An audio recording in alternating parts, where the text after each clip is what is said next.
I'm Brian Jarvie with the Salvation Army. And this truck right here is all the donations from one of our stores just from one day. All of the donations are brought to our warehouse in Syracuse and support our rehabilitation center. Clothes are separated from the other donations and they're sorted by season. Off-season clothing is baled and stored. And finally, all these donations end up in our 8 thrift stores, where we sold over 3 million pounds of clothes last year, keeping them out of the trash. Hi, I'm Luana Levengoth at the Rescue Mission Warehouse in Liverpool, where we collect and sort clothing donations from 9 different counties in central New York.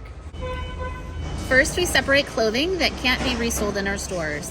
Please avoid donating wet or moldy items. They just become waste. Sellable donations are put into carts and sorted by season for men, women, and children. Last year, more than 2 million items of clothing were given a second life through our retail stores.